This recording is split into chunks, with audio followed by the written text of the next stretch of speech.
ಜೀವ ಬೆದರಿಕೆ ಕೇಸ್ನಲ್ಲಿ ಬಂಧನವಾಗಿದ್ದಂತಹ ವೈಶಾಖ್ ಫೆಬ್ರವರಿಯಲ್ಲಿ ಉದ್ಯಮಿ ಅರವಿಂದ ರೆಡ್ಡಿಗೆ ಬೆದರಿಕೆ ಹಾಕಿರ್ತಾರೆ, ಪತ್ರದ ಮೂಲಕ ಬೆದರಿಕೆ ಹಾಕಿರ್ತಾರೆ, ಕೋಟಿ ಹಣಕ್ಕೆ ಬೇಡಿಕೆಯನ್ನ ಇಟ್ಟಿರ್ತಾರೆ. ಅನಾಮಧೇಯ ಹೆಸರಿನಲ್ಲಿ ಬಂದಿದ್ದಂತಹ ಬೆದರಿಕೆ ಪತ್ರ ಇದು.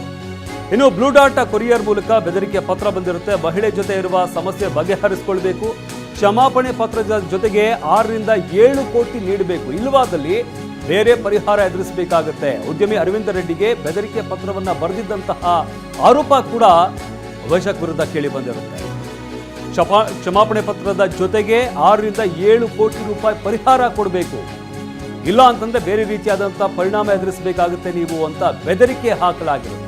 ಈ ಬೆದರಿಕೆ ಪತ್ರ ಬರೆದಂತ ಆರೋಪ ವೈಶಾಖ್ ಮೇಲೆ ಇರುತ್ತೆ. ಎಸ್ ಪ್ರಜ್ವಲ್ ಹೇಳ್ತಾ ಇದ್ರಿ, ಈ ಬೆದರಿಕೆ ಪತ್ರದ ವಿಚಾರಕ್ಕೆ ಸಂಬಂಧಪಟ್ಟಂತೆ ಕೂಡ ಇನ್ನು ಪತ್ರ ನೋಡಿ ಕೇಸ್ ದಾಖಲಿಸಿದಂತ ಉದ್ಯಮಿ ಅರವಿಂದ್ HL ಪೊಲೀಸ್ ಠಾಣೆಯಲ್ಲಿ ಪ್ರಕರಣ ದಾಖಲಿಸಲಾಗಿರುತ್ತೆ. ಪ್ರಕರಣ ದಾಖಲಿಸಿ ಆರೋಪಿ ಪತ್ತೆ ಮಾಡಿದಂತಹ ಕಾಕಿ ತನಿಖೆ ವೇಳೆ ನಟಿಯ ಗೆಳೆಯ ಪತ್ರ ಕಳಿಸಿರುವುದು ಪತ್ತೆಯಾಗುತ್ತೆ. ಅಂದ್ರೆ ಈತನೇ ಪ್ರಕರಣ ಬೆನ್ನು ಹತ್ತಿದ ಪೊಲೀಸರಿಂದ ವೈಶಾಖ ಬಂಧನವಾಗುತ್ತೆ. ವೈಶಾಖ ಬಂಧಿಸಿ ಜೈಲಿಗೆ ಕಳುಹಿಸಿದಂತಹ ಪೊಲೀಸರು ಆತನೇ ಈ ಲೆಟರ್ ಬರೆದಿರುವಂಥದ್ದು ಗೊತ್ತಾಗುತ್ತೆ. ಆನಂತರ ಆತನನ್ನ ಜೈಲಿಗೆ ಕೂಡ ಕಳುಹಿಸಲಾಗುತ್ತೆ. HL ಪೊಲೀಸ್ ಠಾಣೆಯಲ್ಲಿ ಪ್ರಕರಣ ದಾಖಲಾಗಿರುತ್ತೆ. ಪ್ರಕರಣ ದಾಖಲಿಸಿಕೊಂಡು ಆರೋಪಿಯನ್ನ ಬಂಧಿಸಿರ್ತಾರೆ, ಪತ್ತೆ ಮಾಡಿರ್ತಾರೆ ಪೊಲೀಸರು. ನಂತರ ಆತನನ್ನ ಜೈಲಿಗೂ ಕೂಡ ಕಳುಹಿಸಲಾಗಿರುತ್ತೆ. ಅಂದ್ರೆ ವೈಶಾಖ್ ಈ ವಿಚಾರಕ್ಕೆ ಸಂಬಂಧಪಟ್ಟಂತೆ ಜೈಲಿಗೆ ಕೂಡ ಹೋಗಿ ಬಂದಿರ್ತಾನೆ. ಬೆದರಿಕೆ ಪತ್ರವನ್ನ ಬರೆದು ಉದ್ಯಮಿಗೆ ಬೆದರಿಕೆ ಪತ್ರವನ್ನ ಬರೆದಿರ್ತಾನೆ. ಅದಾದ ನಂತರ ಅನಾಮಧೇಯ ಪತ್ರ ಬಂದಿರುತ್ತೆ. ಆದರೆ ಪೊಲೀಸರ ತನಿಖೆಯ ವೇಳೆ ವೈಶಾಖೇ ಈ ಪತ್ರ ಬರೆದಿರೋದು ಗೊತ್ತಾಗಿರುತ್ತೆ. ನಂತರ ಆತನನ್ನ ಜೈಲಿಗೂ ಕೂಡ ಕಳುಹಿಸಲಾಗಿರುತ್ತೆ. ಎಸ್ ಪ್ರಜ್ವಲ್ ಹೇಳ್ತಾ ಇದ್ರಿ, ವೈಶಾಖ್ನ ಹಿನ್ನೆಲೆ ವಿಚಾರಕ್ಕೆ ಸಂಬಂಧಪಟ್ಟಂತೆ ಮಾತನಾಡ್ತಾ ಇದ್ರಿ. ಈಗ ಸದ್ಯಕ್ಕೆ ಆತ ಒಂದು ಲೆಟ್ರು ಕೂಡ ಬರೆದಿದ್ದ, ಬೆದರಿಕೆ ಪತ್ರ ಕೂಡ ಬರೆದಿದ್ದ ಅನ್ನೋ ಒಂದು ಮಾಹಿತಿ ಇರುವಂಥದ್ದು. ಏನಿದು, ಏನೆಲ್ಲ ಬರೆದಿರ್ತಾನೆ ಈತ, ಯಾವ ಕಾರಣಕ್ಕಾಗಿ ಬೆದರಿಕೆ ಪತ್ರ ಬರೆದಿರ್ತಾನೆ? ಶಮಂತ್, ಈ ಬೆದರಿಕೆ ಪತ್ರ ಬರುವಂತದ್ದು ಪ್ರಾಬಬ್ಲಿ ಪೊಲೀಸರ ಮಾಹಿತಿಯ ಪ್ರಕಾರ ಒಂದು ಜನವರಿ ತಿಂಗಳಲ್ಲಿ ಬರುತ್ತೆ. ಸುಮಾರು ಒಂದು 15-20 ದಿನ, ಜನವರಿ 10-15 ನಂತರ ಸಮಯದಲ್ಲಿ ಬರುತ್ತೆ. ಆ ಸಂದರ್ಭದಲ್ಲೇ HL ಪೊಲೀಸ್ ಠಾಣೆಯಲ್ಲಿ ಒಂದು ಕೇಸ್ ದಾಖಲನ್ನ ಮಾಡ್ತಾರೆ AVR ರೆಡ್ಡಿ ಅವರು. ಆ ಕೇಸ್ ದಾಖಲು ಮಾಡಿದ ಬಳಿಕವಾಗಿ ಪೊಲೀಸರು ಸಾಕಷ್ಟು ಹುಡುಕಾಟವನ್ನ ಮಾಡ್ತಾರೆ, ಎಲ್ಲಿಂದ ಬಂತು ಈ ಪತ್ರ ಅನ್ನೋದ್ರ ಬಗ್ಗೆ.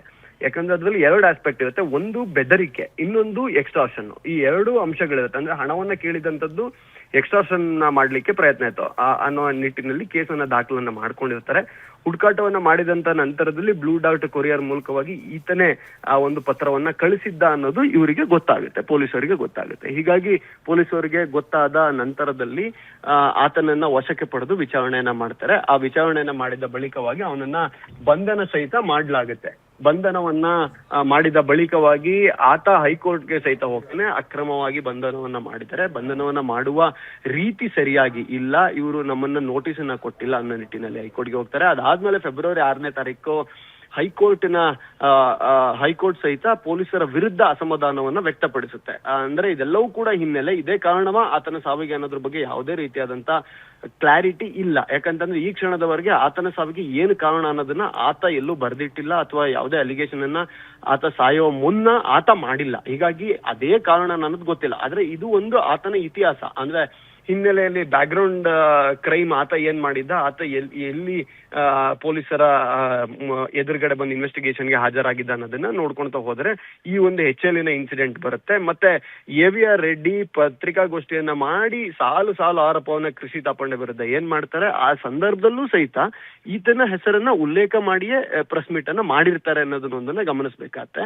ಇದೆರಡು ವಿಚಾರಗಳನ್ನ ಗಮನಿಸಿದಾಗ ಈತ ಕೃಷಿ ತಾಪಂಡ ಅವರಿಗೆ ಹಿಂದಿನಿಂದನೂ ಆತ್ಮೀಯನಾಗಿದ್ದ. ಮತ್ತೆ ಇತ್ತೀಚಿನ ದಿನಗಳಲ್ಲಿ ಈ ಒಂದೇ ಮನೆಯಲ್ಲಿ ವಾಸ ಮಾಡ್ತಿದ್ರು ಅನ್ನೋದು ಒಂದು ವಿಚಾರ ಈಗ ಸದ್ಯಕ್ಕೆ ಗೊತ್ತಾಗಿದೆ. ಮತ್ತೆ ವಾಸ ಮಾಡ್ತಿದ್ದ ಮನೆಯಲ್ಲೇ ಆತ ಎಲ್ಲಿ ವಾಸ ಮಾಡ್ತಿದ್ದ ಅದೇ ಮನೆಯಲ್ಲೇ ಆತ ನೇಣನ್ನ ಹಾಕೊಂಡು ಆತ್ಮಹತ್ಯೆಯನ್ನ ಮಾಡ್ಕೊಂಡಿದ್ದಾನೆ. ಎಸ್, ಧನ್ಯವಾದ ಪ್ರಜ್ವಲ್ ನಿಮ್ಮೆಲ್ಲ ಮಾಹಿತಿಗಾಗಿ. ಎಸ್, ಬೆಂಗಳೂರಿನ RR ನಗರ ಅಪಾರ್ಟ್ಮೆಂಟ್ ಅದು ನಟಿ ಕೃಷಿ ತಾಪಂಡ ಅವರ ಮನೆ. ಕೃಷಿ ಆ ಸಂದರ್ಭದಲ್ಲಿ ಮನೆಯಲ್ಲಿರಲ್ಲ. ಆಗ ಆಕೆಯ ಗೆಳೆಯ ಈ ವೈಶಾಖ್, ಅವರ ಜೊತೆಗೆ ಇದ್ದಂತಹ ಗೆಳೆಯ ಏಕಾಂಗಿಯಾಗಿರ್ತಾರೆ. ವೈಶಾಖ್ ಆತ್ಮಹತ್ಯೆ ಅಂತ ನಿರ್ಧಾರವನ್ನು ಮಾಡಿದ್ದೀನಿ ಅನ್ನುವಂಥದ್ದನ್ನು ಕರೆ ಮಾಡಿ ತಿಳಿಸ್ತಾರೆ.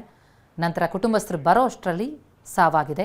ನಾವು ಪ್ರತಿನಿಧಿ ಮಂಗಳ ಈಗ ಲೈವ್ನಲ್ಲಿ ಜಾಯ್ನ್ ಆಗ್ತಾ ಇದ್ದಾರೆ. ಈ ಬಗ್ಗೆ ಇನ್ನಷ್ಟು ಡೀಟೇಲ್ಸನ್ನು ಪಡಿತಾ ಹೋಗೋಣ. ಮಂಗಳ, ನಟಿ ಕೃಷಿ ತಾಪಂಡ ಉದ್ಯಮಿ ಅರವಿಂದ್ ರೆಡ್ಡಿ ಅವರ ಪ್ರಕರಣ ಇನ್ನೂ ಕೂಡ ಮಾಸೋ ಮುನ್ನವೇ ಅವರ ಮನೆಯಲ್ಲೇ ಅವರ ಗೆಳೆಯ ಆತ್ಮಹತ್ಯೆ ಅಂತ ನಿರ್ಧಾರಕ್ಕೆ ಬಂದು ಆತ್ಮಹತ್ಯೆಗೆ ಶರಣಾಗಿರೋದಿದೆಯಲ್ಲ, ಬಹಳ ದೊಡ್ಡದಾದಂಥ ಆಘಾತ ಕೃಷಿಯವರ ಪಾಲಿಗೆ ಕೂಡ. ಈ ಘಟನೆ, ಅದರ ಹಿನ್ನೆಲೆ ಮತ್ತು ಆದಂತಹ ಬೆಳವಣಿಗೆ ಕುರಿತಂತೆ ಏನು ಅಪ್ಡೇಟ್ಸ್ ಲಭ್ಯ ಆಗ್ತಾ ಇದೆ?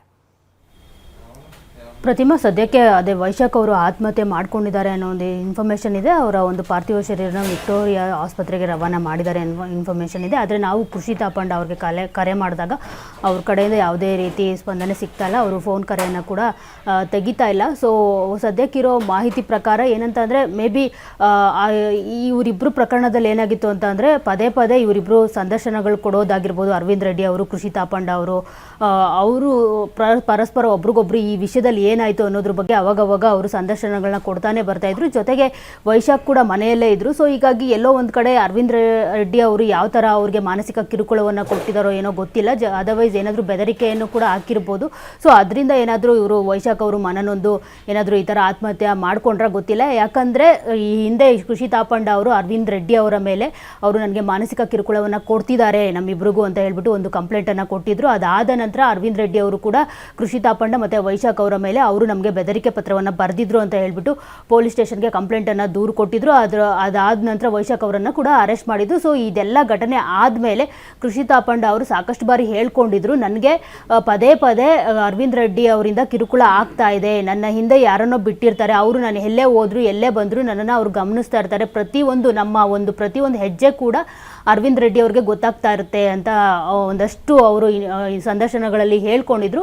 ಸೊ ಇದೆಲ್ಲವನ್ನ ನೋಡಿದಾಗ ಎಲ್ಲೋ ಒಂದು ಕಡೆ ವೈಶಾಖ್ ಅವರಿಗೂ ಕೂಡ ಇದೇ ರೀತಿ ಅರವಿಂದ್ ರೆಡ್ಡಿ ಕಡೆಯಿಂದ ಏನಾದರೂ ಪ್ರಾಬ್ಲಮ್ ಆಯಿತಾ, ಅದರಿಂದ ಮನನೊಂದು ಏನಾದರೂ ಈ ಥರ ಆತ್ಮಹತ್ಯೆ ಮಾಡಿಕೊಂಡ್ರೆ, ಅದರ್ವೈಸ್ ಈ ಥರದ್ದು ಒಂದು ಸಮಸ್ಯೆಯಲ್ಲಿ ಸಿಲುಕೊಂಡಿರೋ ಕಾರಣಕ್ಕೆ ಏನಾದರೂ ಅವರು ಡಿಪ್ರೆಷನ್ಗೆ ಹೋಗಿ ಅದಾದ ನಂತರ ಈಗ ಬಿಸ್ನೆಸ್ಸು ಅದರಲ್ಲೂ ಗಮನ ಹರಿಸೋದಕ್ಕಾಗಿರೋದಿಲ್ಲ, ಈ ವಿಷಯದಲ್ಲಿ ಸಿಗಾಕೊಂಡು ಪೊಲೀಸು ಕೋರ್ಟು ಅಂತ ಸುತ್ತಾಡ್ತಾ. ಸೊ ಅದಕ್ಕೇನಾದರೂ ಮನನೊಂದು ಅವರು ಆತ್ಮಹತ್ಯೆ ಮಾಡಿಕೊಂಡ್ರೆ ಗೊತ್ತಿಲ್ಲ. ಸದ್ಯಕ್ಕೆ ಪೊಲೀಸರು ತನಿಖೆಯನ್ನು ನಡೆಸ್ತಿರೋವಂಥದ್ದು, ಅದಾದ ನಂತರ ಗೊತ್ತಾಗುತ್ತೆ. ಬಟ್ ಕೃಷಿ ತಾಪಂಡ ಅವ್ರು ಮಾತ್ರ ಯಾವುದೇ ಕರೆಗೆ ಸ್ಪಂದಿಸ್ತಿಲ್ಲ. ಪ್ರತಿಮಾ ಮಂಗಳ, ಈ ಕೃಷಿ ತಾಪಂಡ ಅವರು ನಾವು ಸಾಕಷ್ಟು ತಾವು ಹೇಳ್ತಾ ಇದ್ರಿ, ಸಾಕಷ್ಟು ಸಂದರ್ಶನಗಳಲ್ಲಿ ಘಟನೆ ಕುರಿತಂತೆ ತಮಗಾದಂತಹ ಮಾನಸಿಕ ನೋವಿನ ಬಗ್ಗೆ ಎಲ್ಲ ಹೇಳ್ಕೊಳ್ತಾ ಇದ್ರು. ಆದರೆ ವೈಶಾಖ್ ಎಲ್ಲಾದರೂ ಬಹಿರಂಗವಾಗಿ ಬಂದು ಮಾತನಾಡಿದ್ಯಾ, ಏನಾದ್ರು ಹೇಳ್ಕೊಂಡಿದ್ಯಾ? ಯಾಕಂದ್ರೆ ಡಿಪ್ರೆಷನ್ ಇದ್ರು ಅವರು ಅನ್ನುವಂಥ ಡೀಟೇಲ್ಸ್ ಏನು ಲಭ್ಯ ಆಗ್ತಾ ಇದೆ. ಆ ಹಿನ್ನೆಲೆಯಲ್ಲಿ ಈ ಕಿರುಕುಳ ಅಥವಾ ತನಗೆ ಏನಾಗಿದೆ ಅನ್ನೋದ್ರ ಬಗ್ಗೆ ಎಲ್ಲಾದರೂ ಬಹಿರಂಗವಾಗಿ ಹೇಳ್ಕೊಂಡಿದ್ಯಾ? ಇಲ್ಲ, ವೈಶಾಖ್ ಅವರು ಎಲ್ಲಿಯೂ ಕೂಡ ಬಹಿರಂಗವಾಗಿ ಬಂದು ಹೇಳ್ಕೊಂಡಿಲ್ಲ. ಆದರೆ ಕೃಷಿ ತಾಪಂಡ ಅವರು ಇತ್ತೀಚೆಗಷ್ಟೇ ನೀಡಿದ ಪಾಡ್ಕಾಸ್ಟ್ನಲ್ಲೂ ಕೂಡ ಅವರು ಹೇಳ್ಕೊಂಡಿದ್ರು, ನನಗೆ ಹೇಗಾಗುತ್ತೆ ಅಂದರೆ ಒಮ್ಮೊಮ್ಮೆ ನನಗೆ ಸತ್ತೋಗ್ಬಿಡೋಣ ಅಂತ ಅನ್ನಿಸ್ಬಿಡುತ್ತೆ, ನಾನು ಯಾವಾಗ ಸಾಯ್ತೀನೋ ಗೊತ್ತೇ ಇಲ್ಲ ಅನ್ನೋ ಒಂದು ಇನ್ಫಾರ್ಮೇಷನ್ನ ಹೇಳ್ಕೊಂಡಿರೋವಂಥದ್ದು. ಸೊ ಈ ಕಳೆದ ಒಂದು 2 ವರ್ಷಗಳ ಹಿಂದೆ ಕೃಷಿ ತಾಪಂಡ ಅವರು ಆತ್ಮಹತ್ಯೆ ಮಾಡ್ಕೊಂಡಿದ್ದಾರೆ ಅನ್ನೋ ಒಂದು ಸುದ್ದಿ ಕೂಡ ಹರಿದಾಡಿತ್ತು. ಸೊ ನಾವು ಕ್ರಾಸ್ ಚೆಕ್ ಮಾಡಿದಾಗ ಅದು ಸುಳ್ಳು ಅನ್ನೋದು ಗೊತ್ತಾಯಿತು. ಎಲ್ಲೋ ಒಂದು ಕಡೆ ಸಿಕ್ಕಾಪಟ್ಟೆ ಮನನೊಂದಿದೆ. ಅಫ್ಕೋರ್ಸ್ ಕೃಷಿ ತಾಪಂಡ ಅವ್ರ ಮೇಲೂ ಅದೇ ಆರೋಪ ಇರುವಂಥದ್ದು, ವೈಶಾಖ್ ಅವ್ರ ಮೇಲೂ ಅದೇ ಆರೋಪ, ಬೆದರಿಕೆ ಒಡ್ಡಿ ದುಡ್ಡಿಗೆ ಆಮಿಷ ಒಡ್ಡಿದ್ರು ಅಂತ ಹೇಳ್ಬಿಟ್ಟು. ಸೊ ಕೃಷಿ ತಾಪಂಡ ಅವರು ಅದೇ ರೀತಿ ಡಿಪ್ರೆಷನ್ನಲ್ಲಿದ್ದಾರೆ ಅಂತ ಹೇಳ್ಕೊಂಡಿದ್ದಾರೆ ಅಂತಂದರೆ ವೈಶಾಖಗೂ ಅದೇ ರೀತಿ ಆಗಿರುತ್ತೆ, ಅವರಿಗೂ ಅದೇ ರೀತಿ ಪರಿಸ್ಥಿತಿಯಲ್ಲಿ ಸಿಲ್ಕೊಂಡಿರೋ ಕಾರಣ ಎಲ್ಲೋ ಒಂದು ಕಡೆ ಇಬ್ಬರು ಕೂಡ ತುಂಬ ನೊಂದಿದ್ರು ಅಂತ ಅನಿಸುತ್ತೆ. ಸೊ ಎಲ್ಲೋ ಒಂದು ಕಡೆ ಕೃಷಿ ತಾಪಂಡ ಅವ್ರಿಗೆ ಸಪೋರ್ಟ್ ಮಾಡೋರು ತುಂಬ ಜನ ಸ್ನೇಹಿತರಿದ್ರು. ಜೊತೆಗೆ ಅವರು ಸಂದರ್ಶನಗಳು ಕೊಡ್ತಿರ್ಬೇಕಿದ್ರೆ ಅವರು ಸಾಕಷ್ಟು ತಮ್ಮ ನೋವನ್ನು ತೋಡ್ಕೊಳ್ತಾ ಇದ್ರು. ಆ ಚಾನ್ಸ್ ವೈಶಾಖ್ ಅವ್ರಿಗೆ ಸಿಕ್ಕಿಲ್ಲ.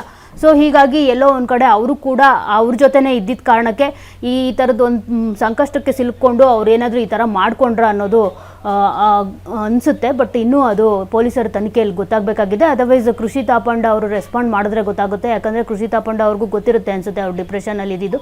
ಸೊ ಕೃಷಿ ತಾಪಂಡ ಅವರು ಹೇಳಿಕೆ ಕೊಟ್ಟರೆ ಇದ್ರ ಬಗ್ಗೆ ಏನಾದರೂ ಒಂದು ಮಾಹಿತಿ ಸಿಗುತ್ತೆ. ಪ್ರತಿಮಾ ಮಂಗಳ, ಒಂದು ಕಡೆ ಕೃಷಿ ತಾಪಂಡ ಇರ್ಬೋದು ಅಥವಾ ವೈಶಾಖ್ ಇರ್ಬೋದು, ಏನಾದರೂ ತಮಗೆ ಬೆದರಿಕೆ ಬರ್ತಾ ಇದೆ, ಈ ರೀತಿಯಾಗಿ ಹೆದರಿಕೆ ಇದೆ ಅನ್ನೋದ್ರ ಬಗ್ಗೆ ಎಲ್ಲಾದರೂ ಹೇಳ್ಕೊಂಡಿದ್ರೆ? ಯಾಕಂದ್ರೆ ವೈಶಾಖಿಗೆ ಚಾನ್ಸ್ ಸಿಕ್ಕಿಲ್ಲ ನೀವು ಹೇಳ್ತಾ ಇದ್ರಿ, ಬಟ್ ಕೃಷಿಗೆ ಈ ರೀತಿಯಾಗಿ ಸಾಕಷ್ಟು ಚಾನ್ಸ್ಗಳು ಸಿಕ್ಕಿತ್ತು. ಎಲ್ಲೊಂದು ಕಡೆ ಸಾಕಷ್ಟು ಇಂಟರ್ವ್ಯೂಗಳು ಅಟೆಂಡ್ ಮಾಡ್ತಾ ಇರ್ತಾರೆ, ಸ್ನೇಹಿತರ ಜೊತೆ ಭೇಟಿ ಆಗ್ತಾ ಇರ್ತಾರೆ. ಅವ್ರು ಎಲ್ಲಾದರೂ ಹೇಳ್ಕೊಂಡಿದ್ರೆ ಈ ರೀತಿಯಾಗಿ ನನಗೆ ಬೆದರಿಕೆ ಇದೆ, ಈ ರೀತಿಯಾಗಿ ಏನಾದರೂ ಆಗ್ತಾ ಇದೆ ಅಂತ? ಅಫ್ಕೋರ್ಸ್ ಹೇಳ್ಕೊಂಡಿದ್ದಾರೆ. ಯಾಕಂದರೆ ಅರವಿಂದ್ ರೆಡ್ಡಿ ಅವರು ಕಿರುಕುಳ ಕೊಟ್ಟಿದ್ದಾರೆ ಅಂತ ಕೃಷಿಯವರು ಪೊಲೀಸ್ ಸ್ಟೇಷನ್ ಕಂಪ್ಲೇಂಟ್ ಕೊಟ್ಟಾಗ, ಜೊತೆಗೆ ಅರವಿಂದ್ ರೆಡ್ಡಿ ಅವರು ಇವರಿಬ್ಬರ ಮೇಲೆ ಕಂಪ್ಲೇಂಟ್ ಕೊಟ್ಟಾಗ ಅವ್ರು ಸಾಕಷ್ಟು ಬಾರಿ TV9ಗೂ ಕೂಡ ಫೋನು ಮೂಲಕ ಅವರು ಕರೆ ಮಾಡಿ ಮಾತನಾಡಿರುವಂಥದ್ದು. ಆ ಸಂದರ್ಭದಲ್ಲಿ ಮತ್ತು ಸಾಕಷ್ಟು ಸಂದರ್ಶನಗಳಲ್ಲಿ, ಸಾಕಷ್ಟು ಫೋನ್ ಕರೆಗಳಲ್ಲಿ ಅವರು TV ಚಾನಲ್ಗಳಿಗೆ ಸಿಕ್ಕಾಗ ಅವ್ರು ಸಾಕಷ್ಟು ಬಾರಿ ಹೇಳಿರುವಂಥದ್ದು, ಅರವಿಂದ್ ರೆಡ್ಡಿ ಅವ್ರ ಜೊತೆ ನಾನು ಸಂಬಂಧದಲ್ಲಿ ಇದ್ದಿದ್ದು ನಿಜ, ನಾವು ಆಪ್ತರಾಗಿ ಇದ್ದಿದ್ದು ನಿಜ. ತದನಂತರ ನಾನು ಬ್ರೇಕಪ್ ಮಾಡಿಕೊಂಡೆ, ಮದುವೆ ಮಾಡ್ಕೊಳ್ಳೋದಕ್ಕಾಗಲಿಲ್ಲ. ಅದಾದ ನಂತರ ಅವರು ನಮಗೆ ಪದೇ ಪದೇ ನಮಗೆ ಟಾರ್ಚರ್ ಕೊಡ್ತಿದ್ದಾರೆ, ನಾವು ಎಲ್ಲೋದ್ರೂ ಬೆಂಬಿಡದೆ ಕಾಡ್ತಿದ್ದಾರೆ, ನಾನು ಎಲ್ಲೇ ಕುಂತ್ರು ಎದ್ರು ಅವ್ರಿಗೆ ಇನ್ಫಾರ್ಮೇಷನ್ ಹೋಗುತ್ತೆ, ವಿತ್ ಫೋಟೋ ಸಮೇತ ಹೋಗುತ್ತೆ ಅನ್ನೋ ಒಂದು ಇನ್ಫಾರ್ಮೇಷನ್ನ ಸಾಕಷ್ಟು ಬಾರಿ ಕೃಷಿ ತಾಪಂಡ ಅವರು ಹೇಳ್ಕೊಂಡಿರುವಂಥದ್ದು ಸಂದರ್ಶನಗಳಲ್ಲಿ. ಜೊತೆಗೆ ನಾನು ಆ ಸಂಬಂಧದಿಂದ ಆಚೆ ಬರೋದಕ್ಕೆ ನಾನು ಸಿದ್ಧಳಾಗಿದ್ದೀನಿ, ನಾನು ಆಚೆ ಬಂದಿದ್ದೀನಿ ಕೂಡ. ಸೊ ಅರವಿಂದ್ ರೆಡ್ಡಿ ಅವರು ಕೂಡ ಏನು ಸುಮ್ಮನೆ ಬಿಟ್ಟಿರಲಿಲ್ಲ. ಅದಾದ ನಂತರ ಅರವಿಂದ್ ರೆಡ್ಡಿಯು ಕೂಡ ಮಾಧ್ಯಮಗಳಲ್ಲಿ ಬಂದು ಆಕೆಗೆ ನಾನು ಫ್ಲ್ಯಾಟ್ ಕೊಡಿಸಿದ್ದೀನಿ, ಕಾರ್ ಕೊಡಿಸಿದ್ದೀನಿ ಅಂತ ಸಾಕಷ್ಟು ಹಣವನ್ನು ಕೊಟ್ಟಿದ್ದೀನಿ, ಅವ್ರ ತಮ್ಮನ ಮದುವೆಗೆ ನಾನು ಸಾಕಷ್ಟು ದುಡ್ಡನ್ನು ಕೊಟ್ಟಿದ್ದೀನಿ, ಇದೆಲ್ಲವೂ ಆಕೆ ನನಗೆ ವಾಪಸ್ ಕೊಡಬೇಕು ಅಂತ ಹೇಳ್ಬಿಟ್ಟು ಅವರು ಕೂಡ ಮಾಧ್ಯಮಗಳಲ್ಲಿ ಬಂದು ಸಾಕಷ್ಟು ಬಾರಿ ಹೇಳ್ಕೊಂಡಿದ್ರು. ಕೃಷಿ ಅವ್ರನ್ನ ನಾನು ಇಲ್ಲಿಗೆ ಸದ್ಯಕ್ಕೆ ಬಿಡೋದಿಲ್ಲ, ಸೊ ನನಗೆ ಅವ್ರು ಕೊಡಬೇಕಾಗಿರೋದನ್ನೆಲ್ಲ ಕೊಟ್ಟರೆ ನಾನು ಸುಮ್ಮನೆ ಆಗ್ತೀನಿ ಅನ್ನೋ ಒಂದು ಮಾತನ್ನು ಕೂಡ ಅರವಿಂದ್ ರೆಡ್ಡಿ ಅವರು ಸಾಕಷ್ಟು ಬಾರಿ ಹೇಳ್ಕೊಂಡಿದ್ರು. ಇಬ್ಬರು ಆರೋಪಗಳು ಪ್ರತ್ಯಾರೋಪಗಳನ್ನು ಸಾಕಷ್ಟು ಬಾರಿ ಮಾಡ್ಕೊಂಡಿದ್ರು. ಕೃಷಿ ಕೂಡ ನಾನು ಸಂಬಂಧದಲ್ಲಿ ಇದ್ದಿದ್ದ ಜನತೆ, ಆದರೆ ನನಗೆ ಈ ವ್ಯಕ್ತಿಯಿಂದ ಟಾರ್ಚರ್ ಆಗ್ತಿದೆ, ನನಗೆ ಬಿಡುಗಡೆ ಬೇಕು ಅನ್ನೋದನ್ನು ಕೂಡ ಸಾಕಷ್ಟು ಬಾರಿ ಅವರು ಕೂಡ ಹೇಳ್ಕೊಂಡಿದ್ದಾರೆ. ಸೊ ಇದೆಲ್ಲವನ್ನು ಹೇಳ್ಕೊಂಡಿದ್ರು. ಆದರೆ ವೈಶಾಖ್ ಅವರು ಮಾತ್ರ ಯಾರೊಂದಿಗೂ ಕೂಡ ಸಂಪರ್ಕ ಇರಲಿಲ್ಲ. ವೈಶಾಖ್ ಅವರು ಬಿಸ್ನೆಸ್ ಓರಿಯೆಂಟೆಡ್ ಆಗಿರೋದ್ರಿಂದ, ಸಿನಿಮಾಗೆ ಸಂಬಂಧಪಟ್ಟಿರೋರು ಆಗಿರೋದ್ರಿಂದ ಅವ್ರು ನಮಗೆ ಕಾಂಟ್ಯಾಕ್ಟ್ ಕೂಡ ಇರಲಿಲ್ಲ. ಸೊ ಯಾವಾಗ ಮಾತನಾಡಿದ್ರು ನಾವು ಕೃಷಿ ಅವ್ರ ಜೊತೆ ಮಾತನಾಡಿರೋದುಂಟು. ಸಾಕಷ್ಟು ಬಾರಿ ನಾನು ಕೂಡ ಫೋನ್ ಕರೆಯಲ್ಲಿ ಕೃಷಿ ಅವ್ರ ಜೊತೆ ಮಾತನಾಡಿರೋದನ್ನು ಸಾಕಷ್ಟು ಬಾರಿ ಅವ್ರು ಹೇಳ್ಕೊಂಡಿದ್ದಾರೆ. ಅರವಿಂದ್ ರೆಡ್ಡಿ ಅವರಿಂದ ಯಾವ ಥರ ಎಲ್ಲ ಟಾರ್ಚರ್ ಆಯಿತು ನನಗೆ ಅನ್ನೋದನ್ನು ಬಹಿರಂಗವಾಗಿ ಹೇಳ್ಕೊಂಡಿರುವಂಥದ್ದು ಕೃಷಿ ಅವರು. ಪ್ರತಿಮಾ, ಥ್ಯಾಂಕ್ ಯು ಮಂಗಳ.